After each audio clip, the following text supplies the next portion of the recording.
Welcome to legal guide 360 your complete legal compass में आप सभी व्यूअर्स का एक बार फिर स्वागत है। जैसा कि इससे लास्ट लेक्चर के अंदर हमने सेक्शन 34 तक कंप्लीट कर ली थी, उससे आगे की सेक्शंस आज के लेक्चर से अंदर हम कवर करेंगे, जो कि सेक्शन 35 से लेके 38 तक होने वाली है।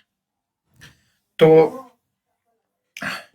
जैसा कि हर लेक्चर के अंदर मैं आपको बताता रहा हूं कि हम इसको भारतीय साक्ष्य अधिनियम जो हमारा नया कानून है उसके साथ कंपेयर करके पढ़ रहे हैं कि भारतीय साक्ष्य अधिनियम के अंदर हमें क्या नया देखने को मिल रहा है, क्या इन्होंने ऐड किया है और क्या चीज जो थी जो इन्होंने हटा दी है। तो वो सारी चीजें भी हम साथ साथ देखते चल रहे हैं। बाकी ये भी देखते चल रहे हैं कि जो सेक्शन इंडियन एविडेंस एक्ट के अंदर 35 थी वो आज सेक्शन क्या हो गई है भारतीय साक्ष्य अधिनियम के अंदर। जब ये कानून लागू हो जाएगा तो वो सेक्शंस क्या कहलाएगी, इन सारी चीजों को कंपेयर करके हम पढ़ रहे हैं। और मेंस आंसर राइटिंग भी मैं आपको बताता जा रहा हूँ कैसे करना है। प्री के लिए प्रीवियस ईयर में जिस भी सेक्शन से जो भी क्वेश्चंस बने हैं वो मैं दोस्तों आप सभी को बताता चला आ रहा हूँ शुरुआत से ही। तो बगैर किसी देरी के अब शुरू करते हैं आज के एक अध्याय की। तो आज हम बात सबसे पहले करते हैं सेक्शन 35 की। सेक्शन 35 जो कि भारतीय साक्ष्य अधिनियम के अंदर सेक्शन 29 हो जाएगा। यस, क्योंकि इंडियन एविडेंस एक्ट के अंदर जो सेक्शन 35 है वो भारतीय साक्ष्य अधिनियम के अंदर सेक्शन 29 हो जाएगी। बाकी इसके अलावा इसके कंटेंट जो इसके अंदर है, इसकी जो सेक्शंस है जो 35, इसके अंदर बिल्कुल भी ना तो कुछ ऐड किया है ना रिमूव किया है। जैसी ये सेक्शंस इंडियन एविडेंस एक्ट के साथ थी वैसी ही बिल्कुल भारतीय साक्ष्य अधिनियम के अंदर भी लिखी हुई है। तो सेक्शन 35 बात करती है relevancy of entry in public record और in electronic record made in performance of duty. तो ये बात कर रहा है एंट्री की, किसके अंदर? पब्लिक रिकॉर्ड के अंदर। अगर कोई एंट्री है और या फिर कोई पब्लिक रिकॉर्ड ही पर वो इलेक्ट्रॉनिक मोड में है, उसमें कोई एंट्री करी गई है अपनी ड्यूटी को परफॉर्मेंस करते हुए, तो वो रेलिवेंट होगी। ये बात करती है सेक्शन 35। समझ लेते हैं इसको एक एक की पॉइंट से। प्री के लिए आपके लिए क्या इंपॉर्टेंट हो जाएगा। तो सबसे पहली बात एन एंट्री। तो पहली बात इसके अंदर कोई एंट्री होनी चाहिए इन एनी पब्लिक और other official book like register, record और ऑन इलेक्ट्रॉनिक रिकॉर्ड। ठीक, कोई ऑफिशियल बुक है या कोई पब्लिक बुक है तो उसके अंदर एंट्री होनी चाहिए। ठीक है, किसने की हो वो एंट्री? बाय पब्लिक सर्वेंट के द्वारा करी गई हो एंट्री, या in the discharge of official duty, जो पब्लिक सर्वेंट है उसने अपनी ड्यूटी को निभाते हुए ऐसी एंट्री की हो, और by any other person performance of a duty specially enjoined by the law of country, है ना। तो पब्लिक ऑफिसर के अलावा कोई ऐसा व्यक्ति है जिसको लॉ के तहत ये ड्यूटी परफॉर्मेंस करने की क्या पावर दी गई हो, वो स्पेशली इसके लिए एम्पावर्ड कर दिया गया हो कि भाई साहब को इस पब्लिक रजिस्टर के अंदर या जो गवर्नमेंट ऑफिशियल बुक है उसके अंदर एंट्रीज करनी है ना। तो पहली बात हो गई कि किसी पब्लिक या ऑफिशियल बुक के अंदर एंट्री हो, चाहे फिर वो जो रिकॉर्ड हो, चाहे इलेक्ट्रॉनिक रिकॉर्ड हो, चाहे इलेक्ट्रॉनिक कोई वो हो, पर करनी किसने चाहिए? पब्लिक ऑफिसर्स के द्वारा, और ऐसा व्यक्ति जो लीगली उसके लिए अथोराइज करा कि उसको उसकी ड्यूटी परफॉर्म करनी है। ठीक,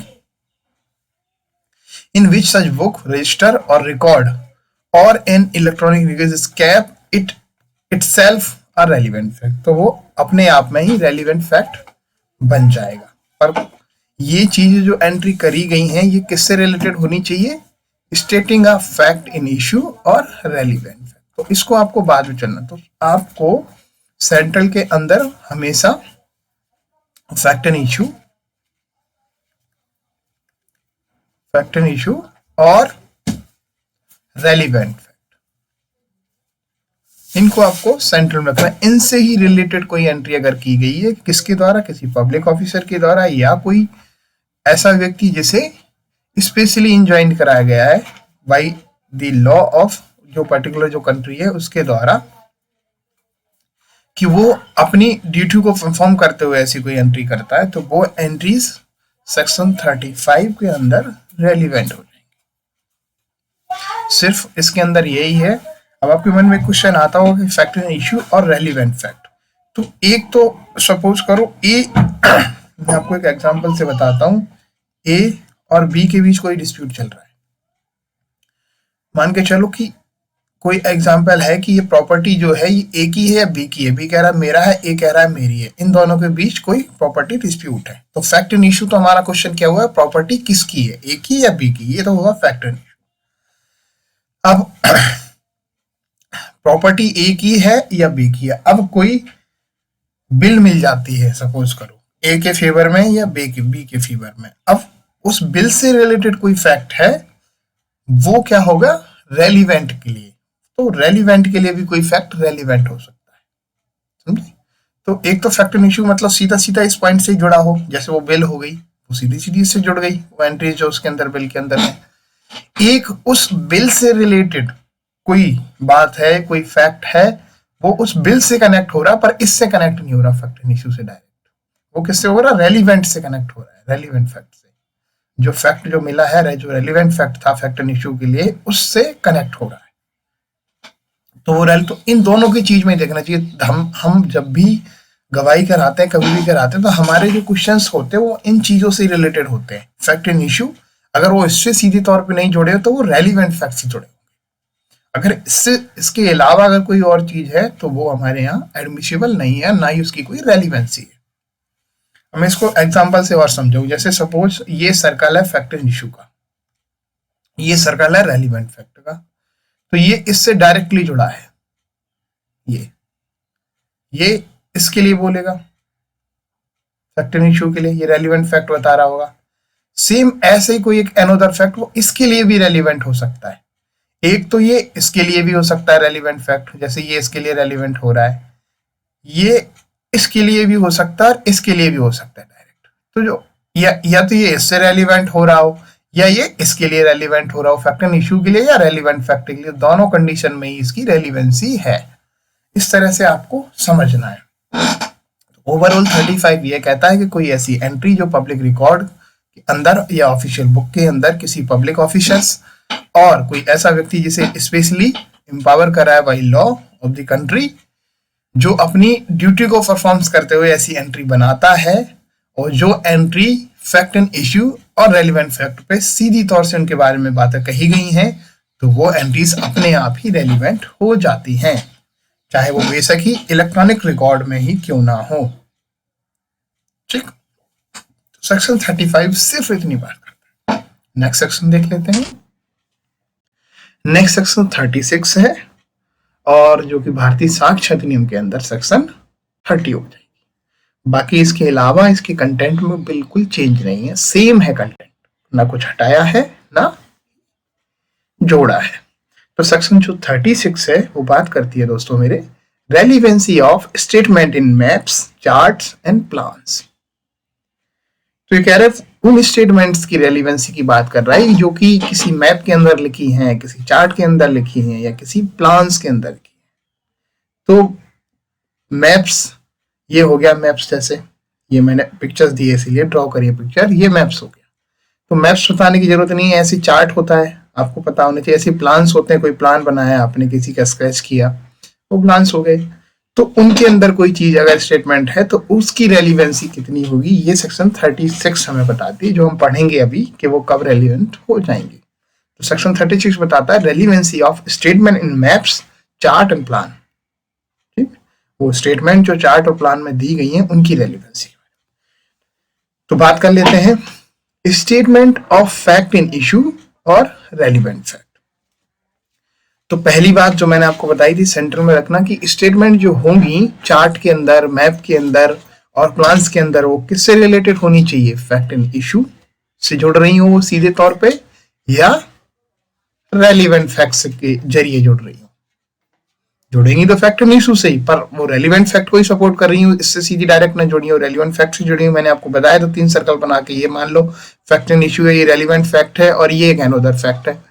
तो ये इसको सपोर्ट कर रहा है, और ये हो सकता है या तो इसको सपोर्ट करे सीधे, या ना करे तो इसको भी कर सकता है, इसको ही कर रहा है। दोनों ही कंडीशन में आपको देगा ऐसी स्टेटमेंट, या तो जो फैक्ट एंड इशू को के लिए रेलिवेंट हो रही हूँ, या रेलिवेंट फैक्ट के लिए रेलिवेंट हो रही हूँ। मेड इन पब्लिक मैप और chart generally offered for public sale. तो ये आपको बड़ा याद रखना है, ये जो स्टेटमेंट है तभी आपकी रेलिवेंट होंगी जब वो जो मैप्स हैं, जो चार्ट हैं, जो पब्लिश करे गए हैं, वो पब्लिक सेल के लिए अवेलेबल हो मार्केट के अंदर। जनरली आमतौर पर क्या हो, पब्लिक सेल के लिए अवेलेबल हो। पहली बात ये होगी कि कब रेलिवेंट होगी। और इन मैप और plan made under the authority of the central government और एनी अदर स्टेट। इसके अलावा दूसरी कंडीशन क्या है कि वो जो मैप हैं या और जो वो चीजें हैं, डजंट मैटर कि वो पब्लिक सेल के लिए ना करी गई, लेकिन वो किसी सेंट्रल गवर्नमेंट की अथॉरिटी के द्वारा बनाई गई हो या एनी स्टेट गवर्नमेंट जो कोई मैप तैयार करा है वो सेंट्रल गवर्नमेंट के द्वारा तैयार करा गया, या जो सेंट्रल गवर्नमेंट की कोई अथॉरिटी है, कोई डिपार्टमेंट है, उसने अलाउ करा हो, ऐसे स्टेट गवर्नमेंट के किसी ने अलाउ कर दिया। तो पहली तो ये कि वो जनरली पब्लिक सेल के लिए वो अगर चार्ट और मैप और प्लान्स अगर अवेलेबल है जनरली तब भी रेलिवेंट हो जाएगी। ठीक है, वो स्टेटमेंट्स जो मैप और उस चार्ट उसके अंदर है, या वो चीजें जो सेंट्रल गवर्नमेंट की किसी अथॉरिटी के द्वारा या स्टेट गवर्नमेंट की किसी अथॉरिटी के द्वारा वो पब्लिश करी गई है, तो वो भी relevant. As to matter usually represented और stated in such map, chart और प्लान। आमतौर पर जो मैटर उसमें रिप्रेजेंटेड होता है। अब ये बहुत इंपॉर्टेंट चीज है, इस पूरी सेक्शन का निचोड़ यही है, आर देमसेल्व्स रेलिवेंट फैक्ट, अपने आप में ही वो रेलिवेंट फैक्ट हो जाएंगी। तो अब मैं ओवरऑल आपको इस सेक्शन को बताऊं। मैप आपको समझ में आ गया। मैप के अंदर जैसे इंडिया लिखा हुआ है, ठीक, और चीजें लिखी, राजस्थान, उत्तर प्रदेश, उड़ीसा, जैसे इस तरह से लिखी है, जैसे अंडमान एंड निकोबार लिखा है, इसी तरह से मैप के नीचे कुछ नोट्स भी दे देते हैं लिख के। ऐसे ही चार्ट्स होता है, चार्ट के अंदर हम इंडिकेट करते हैं कि ए वो पॉइंट है जो उस मर्डर केस को बता रहा है। ऐसे हम प्लान बताते हैं, प्लान स्केच करते हैं कि ये रोड है, ये चीजें लिखी रहती हैं। तो ये कह रहे हैं कि कोई भी मैप, चार्ट और प्लान के अंदर कोई स्टेटमेंट वो रेलिवेंट होगी कब? पहली बात तो ये कि वो generally offer for public sale, मतलब क्या, वो जनरली क्या करी गई हो, पब्लिश करी गई हो, किसके लिए? आमतौर पर, मतलब कोई व्यक्ति जनरली ऑफर्ड, मतलब आमतौर पर कोई भी व्यक्ति जाके उसको ले ले, जनरली सामान्यतः किसी को भी वो मिल जाए, अगर वो ऐसी चीज है तो वो रेलिवेंट होगी। दूसरी बात है कि किसी अथॉरिटी ने उस चीज को करा, आमतौर पर लोगों को न मिल रही हो पर किसी अथॉरिटी के द्वारा करी गई हो, सबके लिए पहुंच ना हो, केवल मान लो गवर्नमेंट एम्प्लॉय के लिए हो, तो ऐसी चीज भी रेलिवेंट हो जाएगी अगर कोई सेंट्रल गवर्नमेंट और स्टेट गवर्नमेंट के अथॉरिटी के द्वारा उसको कोई plan. As to matter usually represented और stated in such map, chart और प्लान। जो मैटर यूजुअली रिप्रेजेंटेड है, बात अब ये वाला इंपॉर्टेंट। अब ये दोनों कंडीशन जो मैंने बताई कि पब्लिक सेल के लिए अवेलेबल हो या कोई सेंट्रल गवर्नमेंट की अथॉरिटी के लिए हो, पर इनमें एक चीज कॉमन देखनी पड़ेगी कि एक मैप है, मैप के अंदर यूजुअली जो चीजें लिखी जाती हैं वही चीज रेलिवेंट होगी। अब मान के चलो इंडिया का नक्शा ले लो, भारत का नक्शा ले लो, ऐसे किसी कॉलोनी का नक्शा ले लो, उसके अंदर जो जनरली चीजें लिखी जाती हैं, जैसे कि डायरेक्शंस लिखी जाती हैं, स्केच करे जाते हैं, ये चीज जो कॉमन चीजें होती है यूजुअली, जो मतलब एक पार्ट होती है उसकी, वही चीजें रेलिवेंट होंगी। इसकी कंडीशन है। ऐसा नहीं आप मैप बना के ले आओ, अपने तरफ से कुछ भी लिख के ले आओ। जनरली जो एक मैप के अंदर चीजें होनी चाहिए वो ये कह रहे हो वही उतनी ही चीजें रेलिवेंसी रखती हैं, अदरवाइज नहीं। डजंट मैटर चाहे वो सेंट्रल गवर्नमेंट की अथॉरिटी से हो, चाहे वो स्टेट गवर्नमेंट की अथॉरिटी के जरिए हो, या वो आम पब्लिक के लिए जनरली ऑफर कराया गया हो पब्लिक सेल के लिए। ऊपर की कंडीशन तो फुलफिल होनी चाहिए, साथ में मेन कंडीशन जो ये है ये दोस्तों, वो ये है कि वो यूजुअली रिप्रेजेंटेड मैटर जो है, यूजुअली रिप्रेजेंटेड जो उसके अंदर मैटर होता है वो यूजुअली रिप्रेजेंट, मतलब आमतौर पे जो रिप्रेजेंट किया जाता है और मैप्स के अंदर और चार्ट्स के अंदर, उन सब के अंदर वही मैटर जो है, वैसे ही मैप, चार्ट और प्लान्स के अंदर जो स्टेटमेंट्स हैं वो रेलिवेंट होंगी, उनको फैक्ट को रेलिवेंट बनाएंगे। तो एक लाइन के अंदर अगर हम इस सेक्शन को समझें तो सिंपल सा है कि कैसी कोई स्टेटमेंट जो किसी मैप में दी गई हो, किसी चार्ट में दी गई हो, किसी प्लान में दी गई हो, जो कि जनरली पब्लिक के लिए अवेलेबल है, सेल के लिए कोई खरीद सकता है, या किसी गवर्नमेंट अथॉरिटी या सेंट्रल अथॉरिटी के अंडर में वो प्रिपेयर हुई हैं, पर उनमें जो कंटेंट होगा वो जनरली यूजुअली रिप्रेजेंट होना चाहिए, जो और में अंदर होना चाहिए। ऐसी स्टेटमेंट जो फैक्ट एंड इशू और रेलिवेंट फैक्ट से जुड़ी होंगी वो अपने आप में ही रेलिवेंट फैक्ट होंगी। सेक्शन 36 सिर्फ इतनी ही बात करती है, इसके अलावा और कोई बात नहीं करती है। नेक्स्ट सेक्शन देख लेते हैं। आई होप आपको सेक्शन 36 समझ आ होगी। सेक्शन 37, तो सेक्शन 37 जो है वो बात करती है relevancy of statement as to fact of public nature contained in certain act and notification। तो सेक्शन 37 जो कि अब भारतीय साक्ष्य अधिनियम के अंदर सेक्शन 37 होगी, और इसके अंदर काफी चीजें भारतीय साक्ष्य अधिनियम के अंदर हटा दी गई हैं और कुछ चीजें ऐड कर दी गई हैं। तो ये इंपॉर्टेंट हो जाती है आपके लिए। और मैंने आपको जो सेक्शन 35 पढ़ाई थी, मैं एक चीज बताना भूल गया कि सेक्शन 35 से ही क्वेश्चन ज्यादा बनते वाली सेक्शंस जो मैं आज पढ़ा रहा हूँ इनसे क्वेश्चन बहुत बनते नहीं है, पर कभी कभी बने हैं। एक आध साल प्रीवियस ईयर के क्वेश्चंस बने हैं। तो मैं स्किप इसलिए नहीं करना चाहता कि आपका जो आप पढ़ रहे हो रेगुलर, कुछ बच्चे मेरे इस चैनल को रेगुलर देख रहे हैं, मैं देखता हूँ, मैं वीडियो डालता हूँ, वैसे ही वो रेगुलर देख रहे हैं, तो उनका रिदम ना टूटे कि यार ये 37 क्यों नहीं समझाई, 36 क्यों नहीं समझाई। क्वेश्चंस नहीं बन रहे हैं इन सेक्शन से, 35 से ही बन रहे थे, 36 37 से नहीं बने। पर फ्यूचर का कोई भरोसा नहीं, एग्जामिनर आपसे क्या पूछ ले, तो ये क्वेश्चंस आपके लिए इंपॉर्टेंट भी हो जाते हैं। तो 35 के अंदर क्वेश्चन जो है वो मैं अभी कराऊंगा, अभी बाद में क्लास आएगी कि कौन कौन से क्वेश्चन बने हैं प्रीवियस ईयर में, मैं आपको समझाऊंगा। तो आपको उनको समझना है और उसी तरह से उस सेक्शंस को पढ़ना है। बस आप एक जनरली इसको स्टोरी को याद कर लो, है ना। 35, 36, 34 ये तीनों जुड़ी हुई हैं कि रेलिवेंसी ऑफ फैक्ट की। अब 37 और 38 आपको मिला के पढ़नी है, क्योंकि ये भी दोनों एक ही बात कहते हैं। मतलब फैक्ट अलग होंगे पर बात उनकी पीछे का जो उद्देश्य होगा वो एक होगा। तो 36 कहती है when the court has to form an opinion, जब कभी कोर्ट को ओपिनियन बनानी हो as the existent of any fact, किसी फैक्ट की एग्जिस्टेंस को लेकर कि ये फैक्ट एग्जिस्टेंस करता है, ये फैक्ट है।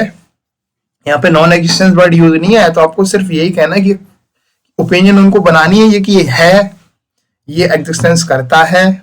ऐसी ओपिनियन है, ये कभी ओपिनियन नहीं बनाए कि ये फैक्ट एग्जिस्टेंस नहीं करता है, करता है या नहीं करता है। ऐसा क्वेश्चन जैसा आपके मन में नहीं होगा।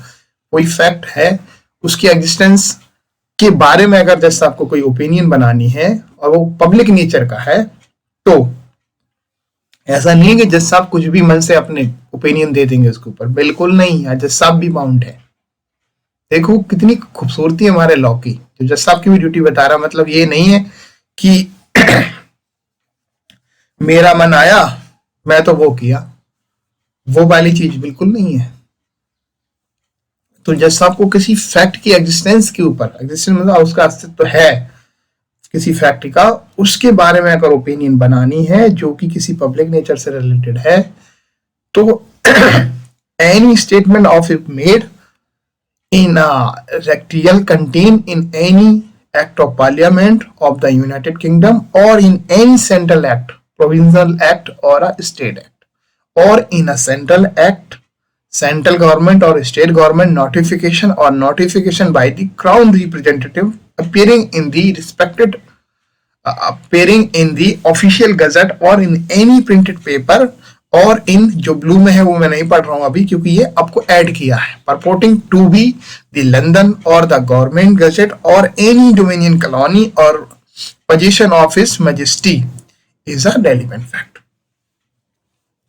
तो अगर उनको कोई ओपिनियन बनानी है किसी फैक्ट की एग्जिस्टेंस को लेकर जज साहब को, तो वो क्या देखेंगे, पार्लियामेंट का एक्ट देखेंगे यूनाइटेड किंगडम का। अगर उसके अंदर कोई ऐसी चीज है, कोई ऐसी स्टेटमेंट है इस फैक्ट के बारे में कुछ कह रही हो, या central act, provincial act, state act में कहीं कोई चीज ऐसी लिखी हो, उसको देख सकते हैं।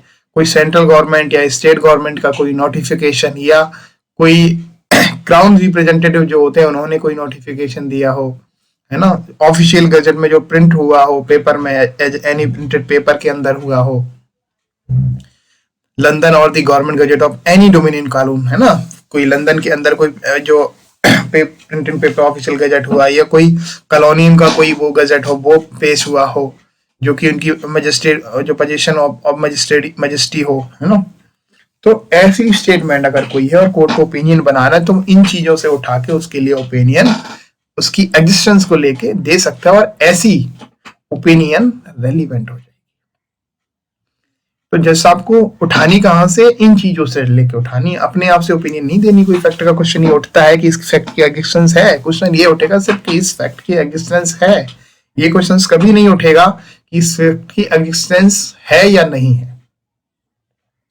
क्वेश्चन ये है कि इस फैक्ट की एग्जिस्टेंस है, तो उसको ऊपर अगर कोर्ट को ओपिनियन ये बनानी है, तो वो ऐसी फैक्ट की स्टेटमेंट, ऐसे लॉ जो पार्लियामेंट ऑफ यूनाइटेड किंगडम ने बनाए हो, या सेंट्रल गवर्नमेंट या स्टेट गवर्नमेंट ने बनाए हो, या क्राउन ने के रिप्रेजेंटेटिव में कोई ऑफिशियल गजट हो लंदन का, उनमें हो, कॉलोनी के कोई गजट हो, इनसे रिलेटेड कुछ भी हो, उनसे वो ऐसी स्टेटमेंट जो उनमें दी गई हो उनसे अपनी ओपिनियन बना सकता है, और ऐसी ओपिनियन रेलिवेंट होंगी। सेक्शन 37 यही कहता है। बाकी ये एग्जाम के पॉइंट ऑफ व्यू से इंपॉर्टेंट नहीं है, पर हाँ इसके अंदर से बहुत चीजें हटाई हैं। तो आने वाले टाइम में जब ये भारतीय साक्ष्य अधिनियम लागू हो जाएगा, तो आपके लिए इंपॉर्टेंट क्वेश्चन हो सकता है, क्योंकि एग्जामिनर के मूड का कोई पता नहीं। तो जो हटा दिया अब इस सेक्शंस के अंदर से, एक तो उन्होंने हटा दिया any statement of it made in a recital contain in any, अब जो मैंने रेड से लिखा है, act of parliament of United kingdom और एनी प्रोविंशियल एक्ट, तो ये सारी चीजें हटा दी। जो एक्चुअल में ब्रिटिश का जो इसमें जो कॉलोनियों का जो झलक दिख रही थी इसके अंदर, वो हटा दी है। तो अब नए लॉ के अंदर जैसा आप क्या करेंगे, अपने यहाँ के लॉ के अंदर, सेंट्रल लॉ के अंदर या स्टेट गवर्नमेंट लॉ के अंदर, या कोई गजट जो नोटिफिकेशन जनरली निकलते हैं पार्लियामेंट के हो गए या किसी और अथॉरिटी के हो गए, एजेंसी के, उनके ऑफिशियल गजट में अगर कोई ऐसी स्टेटमेंट लिखी, तो उसको लेके अब ओपिनियन बनाएंगे भारतीय साक्ष्य अधिनियम के अंदर। पर अभी तक लागू नहीं हुआ है भारतीय साक्ष्य अधिनियम, हम इंडियन एक्ट ही पढ़ रहे थे, तो हमें उसी के हिसाब से याद रखना है। बाकी भारतीय साक्ष्य अधिनियम के अंदर इन्होंने एक नई चीज यूज और करी है कि डजंट मैटर कि वो सिर्फ पेपर पे ही हो, वो इलेक्ट्रॉनिक और डिजिटल फॉर्म में भी अगर कोई चीज है, जैसे नोटिफिकेशन किसी सेंट्रल गवर्नमेंट की, मान लें कि चलो पेपर में नहीं निकाली है, फिजिकली सॉफ्ट कॉपी है उसकी, इलेक्ट्रॉनिक और डिजिटल फॉर्म में, तो उससे भी अगर उसमें भी कोई ऐसी स्टेटमेंट है, तो जैसा ओपिनियन उससे बना सकते हैं। ठीक है, ये तो बात हुई सेक्शन 37 की। एक लाइन के अंदर मैं बता दूं आपको इस पूरी सेक्शन को, तो कोर्ट को कभी ऐसी ओपिनियन बनानी हो कि कोई फैक्ट की एग्जिस्टेंस है, तो वो जो मैंने नीचे आपको ये बताई है, parliament of United kingdom, notification by the crown representative, state government notification, central government notification, government gazette of any dominion colony, इनमें अगर कोई ऐसी स्टेटमेंट है जो फैक्ट की ओपिनियन को दिखाती हो उस फैक्ट की, तो कोर्ट उससे उस चीज के लिए ओपिनियन बना सकते हैं, और ऐसी बनाई गई ओपिनियन जैसा आपके द्वारा रेलिवेंट होगी। सेक्शन 37 यही कहती है। अब बात कर लेते हैं सेक्शन 38 की, जो कि इस लेक्चर की लास्ट सेक्शन है। मैंने आपको बताया था सेक्शन 37 और 38 दोनों आपको मिला के पढ़नी है। भारतीय साक्ष्य अधिनियम के अंदर सेक्शन ये 32 हो जाती है। जो मैं ब्लू कलर से इसके अंदर लिख रहा हूँ इस सेक्शन के अंदर, इसका मतलब है कि हमारे भारतीय साक्ष्य अधिनियम के लिए इतनी चीजें ऐड की गई हैं। ठीक है, तो इस सेक्शन के अंदर से डिलीट कुछ भी नहीं करा है, बाकी और ऐड कर दिया है। 37 से मेरे हिसाब से जो चीजें आज हटाई हैं वो कोई गलत नहीं है, बिल्कुल ठीक है। उसका स्कोप लंदन के लॉ के अंदर कोई चीज लिखी है उससे लेके अपने देश के ऊपर हम वो ओपिनियंस क्यों लागू करें, उन चीजों की आज कोई रेलिवेंसी नहीं रह जाती है, तो इसलिए हटा दिया है। हमारे देश के अंदर जो भी नोटिफिकेशन, जो भी गजट होंगे, उनके अंदर कोई किसी फैक्ट की एग्जिस्टेंस को लेकर कोई स्टेटमेंट है तो जैसा ओपिनियन बना ले। तो स्कोप तो आज भी ओपिनियन बनाने का, ये मना नहीं किया कि जैसा ओपिनियन नहीं बना सकते, पर ये है कि उसका स्कोप जो बहुत लंबा था और बड़ा था, उसको थोड़ा लिमिटेड कर दिया, कहीं ना कहीं अपने देश तक सीमित कर दिया 37 के अंदर। अब 38 की बात करते हैं, तो 38 बात करता है हमारा जो कि relevancy of statement as to any law contain in law books.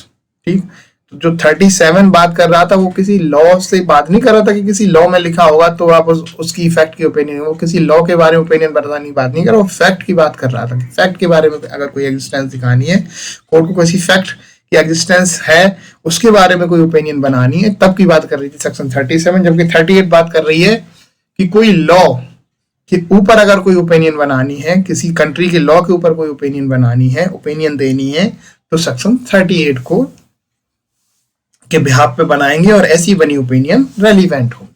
ये सेक्शन 38 बताती है, जो कि भारतीय साक्ष्य अधिनियम के अंदर सेक्शन 32 हो जाती है।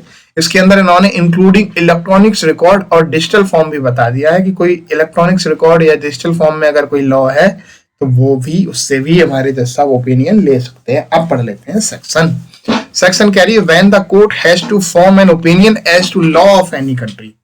ठीक है, तो कोर्ट को ओपिनियन बनानी हो किसके लिए, किसी देश के लॉ के regarding, any statement of law contain in a book purporting to be printed और पब्लिश्ड। ठीक है, कि किसी देश की कंट्री के लॉ के ऊपर अगर किसी हमारे कोर्ट को ओपिनियन बनानी है तो कोर्ट क्या करेगा, अपने मन से तो बना नहीं सकता, क्या करेगा वो, any statement of such law contain in a book purporting to be printed और पब्लिश्ड इंक्लूडिंग इन इलेक्ट्रॉनिक्स और digital form under the authority of government of such country and contain, ये government of such country important है, and to contain any such law and any report of ruling of the courts of such country contained in book including electronics or digital form purporting to be a report of such ruling is relevant। Simple एक line में इस चीज को मैं अगर समझाऊं तो just आपको किसी लॉ के ऊपर अगर ओपिनियन बनानी है किसी कंट्री के लॉ के ऊपर, तो वो क्या करेंगे, वो जो लॉ के ऊपर बुक्स जो कंटेन बुक्स हैं जो प्रिंट हुई हैं, पब्लिश हुई हैं, भारतीय साक्ष्य अधिनियम के अंदर उन्होंने ये भी बता दिया कि इलेक्ट्रॉनिक्स फॉर्म में हो या डिजिटल फॉर्म में हो, ये भी बता दिया। अगर या किसी गवर्नमेंट अथॉरिटी की रहते कोई जो गवर्नमेंट अथॉरिटी होगी उस कंट्री से रिलेटेड, जिस कंट्री का आप लॉ देख रहे हैं उस बना रहे हो उससे रिलेटेड है ना, में अगर कोई ऐसी चीज है लॉ के रिगार्डिंग तो उस पे कोर्ट अपनी ओपिनियन दे सकता है। कोई मतलब उस किसी कोर्ट ने रूलिंग दी हो उससे रिलेटेड, उसी देश की कंट्री के लॉ ने कोई रूलिंग दी हो उस लॉ से रिलेटेड, तो ऐसी चीज के लिए वो कोर्ट ओपिनियन बना सकता है और ऐसी ओपिनियंस क्या होंगी, रेलिवेंट होंगी। एक लाइन के अंदर मैंने आपको बता दिया। लॉ ऑफ एनी कंट्री जो बात करी गई है, किसी कंट्री के ऊपर मान लो किसी कंट्री के लॉ के ऊपर अगर कोई कोर्ट ओपिनियन देना चाह रहा है अपना, तो वो क्या करेगा, उसी कंट्री के, जिस कंट्री के ऊपर वो लॉ बना रहा है उसी कंट्री के क्या पढ़ेगा कि गवर्नमेंट जो अथॉरिटी के अंदर जो जो जो लॉ है उनके वो लॉ पढ़ेगा, उसमें देखेगा कि कोई ऐसी स्टेटमेंट मिल रही हो जो उससे लॉ से रिलेटेड कोई ओपिनियन दे रही हो, या कोई उस कंट्री से रिलेटेड कोई जजमेंट आई हो, कभी उस कोर्ट ने कोई जजमेंट कोई रूलिंग करी हो, कोई गाइडेंस दी हो उससे रिलेटेड लॉ से रिलेटेड, तो वो चीजों को देखने के बाद अब वो अगर कोर्ट ओपिनियन अपनी कोई दे देता है तो ऐसी ओपिनियंस क्या हो जाएंगी, रेलिवेंट हो जाएंगी। बाकी भारतीय साक्ष्य अधिनियम के लिए अंदर इतना बता दिया कि उस कंट्री के अंदर न सिर्फ उसकी जो केवल हार्ड कॉपी जो होंगी, जो कोई हार्ड बुक्स होंगी जो पब्लिश हुई हैं उन्हीं की रेलिवेंट होगी, बल्कि उन्होंने बता दिया अगर वो ऑनलाइन भी कोई इलेक्ट्रॉनिक्स रिकॉर्ड है या डिजिटल फॉर्म में भी है ना, तब भी उनके अंदर की अगर कोई चीज को लेकर अगर हमारी कोर्ट ओपिनियन बनाती है उस कंट्री के लॉ के रिगार्डिंग तो वो इम्पोर्टेंट हो जाती है। तो सेक्शन 38 यही बताती है कि अगर लॉ के ऊपर कोई ओपिनियन देनी है किसी कंट्री के लॉ के ऊपर, तो वो उस कंट्री के लॉ की जो बुक्स हैं और कोई गवर्नमेंट अथॉरिटी के अंदर जो कोई कंटेन है किसी लॉ का, उन सब चीजों को पढ़ने के बाद, समझने के बाद अपनी ओपिनियन दे सकता है और ऐसी ओपिनियंस रेलिवेंट हो जाती है। बाकी इससे ज्यादा इस सेक्शन के अंदर इंपॉर्टेंट है नहीं, क्वेश्चंस अभी तक इससे रिलेटेड नहीं आए हैं। भविष्य में आने की पॉसिबिलिटी हमेशा रहती है, ये कोई नहीं कह सकता कि भविष्य में क्या हो, तो मैं भी नहीं कहूंगा। नेक्स्ट जो क्वेश्चंस हैं प्रीवियस ईयर के जो क्वेश्चंस बने हैं वो हम सॉल्व कर लेते हैं। बाकी सेक्शंस हमने आज 35, 36, 37, 38 कर ली है। 37 जो फैक्ट्री एग्जिस्टेंस के लिए ओपिनियन बता रहा था, और यहाँ पे किसी कंट्री के लॉ को लेके अगर ओपिनियन बनानी है कोर्ट को 38 के अंदर, तो वो बताई मैंने, दोनों में डिफरेंस कर दिया। तो 37, 38 आप ऐसे ही याद करें कि कोर्ट को ओपिनियन बनानी है 37 में फैक्ट के लिए और 38 में इसके लिए, तो वो क्या देखेगा वो मैंने बता दिया था। इससे पहले जो स्टेटमेंट मैप्स है उनके अंदर उनकी रेलिवेंसी कब होगी वो भी मैंने आपको बता दिया था, किससे जुड़ी होनी चाहिए वो जब रेलिवेंट मानी जाएंगी वो भी मैंने आपको बता दिया था। अब क्वेश्चंस पढ़ लेते हैं। तो प्रीवियस ईयर के ही कुछ क्वेश्चंस हैं, तो देख लेते हैं इनको। Accused want to submit a document for consideration. एक एक्यूज है जो डॉक्यूमेंट सबमिट करना चाहता है कंसिडरेशन के लिए, कि उन पे कंसिडरेशन किया जाए, उन पे गौर किया जाए under section 35 of Indian evidence. कौन सी सेक्शन के अंदर? 35 के अंदर वो कोई डॉक्यूमेंट फाइल कर रहा है, ठीक है। In which of the following cases will the document become irrelevant. तो ये बताओ कब वो डॉक्यूमेंट जो होगा वो रेलिवेंट ना होके इरेलीवेंट कहलाएगा। It does not deal with a fact and issue. अगर वो फैक्ट एंड इशू से डील ना कर रहा हो तो इरेलीवेंट हो जाएगा। मैंने आपको दो कंडीशन बताई थी इसमें, फैक्ट एंड इशू और रेलिवेंट फैक्ट। तो अगर फैक्ट एंड इशू से वो अगर डील नहीं कर रहा तो इरेलीवेंट हो जाएगा? बिल्कुल नहीं होगा। फैक्ट एंड रेलिवेंट से की बात अगर होती, दोनों से नहीं कर रहा होता, तब इरेलीवेंट होता, अभी तो रेलिवेंट होगा। It does not deal with relevant fact, वही वाली बात आई ऊपर वाली, दोनों से नहीं करता तो एक से नहीं करता, डजंट मैटर, दूसरे से कर रहा हो क्या पता, तब भी रेलिवेंट हो जाएगा। It is not an entry made in public और अदर ऑफिशियल बुक रजिस्टर्ड और रिकॉर्ड। ठीक, तो वो एंट्री जो है वो पब्लिक और ऑफिशियल बुक रजिस्टर में रिकॉर्ड नहीं कही गई है, कहीं और कही गई है। ये बात बिल्कुल सही है। अगर ऐसी एंट्री नहीं हुई है ना पब्लिक और ऑफिशियल बुक और रजिस्टर के अंदर, 35 बिल्कुल लाई नहीं करेगी। ऐसा नहीं कि कहीं भी आप किसी में लिख लो, हाँ इससे पहले की सेक्शंस थी, अगर वहां एंट्री जैसे किसी अकाउंट ऑफ बुक में लिखी है वो रेलिवेंसी 34 के अंदर थी पर 35 के अंदर नहीं। It is not an entry made by public servant. अगर पब्लिक सर्वेंट के द्वारा एंट्री नहीं बनाई गई है तो क्या रेलिवेंट नहीं होगी? रेलिवेंट हो जाएगा? बिल्कुल नहीं। उसमें बताया था कि जो कोई लॉ के द्वारा अथोराइज कर दिया हो किसी को, वो भी अगर अपनी ऑफिशियल ड्यूटी करते हुए अगर एंट्री ऐसी कर रहा है तो वो भी रेलिवेंट होगी। तो केवल पब्लिक ऑफिसर ने अगर नहीं करी है तो कोई रेलिवेंट होगी? बिल्कुल नहीं होगी। तो इसका आंसर है सी। ठीक, एंट्री इन दी मौजावारी रजिस्टर। मौजावारी जो होता है एक तहसील लेवल पे है, मौजा के बारे में जिसमें एंट्री होती है कि ये मौजा यहाँ से लेके इतना है। ठीक है, हिंदी वाले समझते होंगे, इंग्लिश वालों के लिए थोड़ा सी है तो मैं बता देता हूँ। एक तहसील के अंदर एक रजिस्टर होता है जिसको मेंटेन करा जाता है गवर्नमेंट के द्वारा, जो पर्टिकुलर जो स्टेट गवर्नमेंट है उसके द्वारा, और उसमें एंट्री होती है मौजे की, खेत की, फसल की, वो सारी चीजों की एंट्री होती है उसके अंदर। एंट्री इन दी मौजावारी register is admissible under section 32 Indian evidence act, section 35 Indian evidence act, section 37 Indian evidence act, section 39 Indian evidence act. अब आप बताओ इसमें से मुझे कि ए सही है, बी सही है, सी सही है, डी सही है। सोचो, मौजावारी मैंने बता दिया एक गवर्नमेंट के अंदर एंट्री होती है, एक पब्लिक ऑफिसर के द्वारा ही, पब्लिक जो अथॉरिटी है उसके द्वारा ही इसके अंदर एंट्री की जाती है और इसके अंदर डेटा रखा जाता है। तो कौन सी सेक्शन लाई करेगी? सबसे पहले तो आपको सेक्शन पे पहुंचना पड़ेगा। सेक्शन अगर समझ में आ गई ये किससे रिलेटेड कंटेंट है तो आप आंसर लगा दोगे। अरे मैंने अभी तो ऊपर पढ़ाई है 35, वही तो बात कर रहे हैं। गवर्नमेंट ऑफिसर कर रहा है, गवर्नमेंट ऑफिशियल बुक के अंदर कर रहा है। ठीक है, तो इसका आंसर होगा सेक्शन 35। Answer is B. ये आपके लिए होमवर्क है। एक्सप्लेन द मीनिंग ऑफ, ये जो मैंने क्वेश्चंस लिखा है, explain the meaning of following proved, disproved और नॉट प्रूव्ड। तो इन तीनों की, प्रूव्ड की, डिस्प्रूव्ड की और नॉट प्रूव्ड की, आपको मीनिंग एक्सप्लेन करनी है। ठीक, ये आपको लिख के आना है। इसकी आंसर राइटिंग में कल कराऊंगा। बाकी कल आप इस आंसर को मैच कर लेना, क्या है क्या सही नहीं है।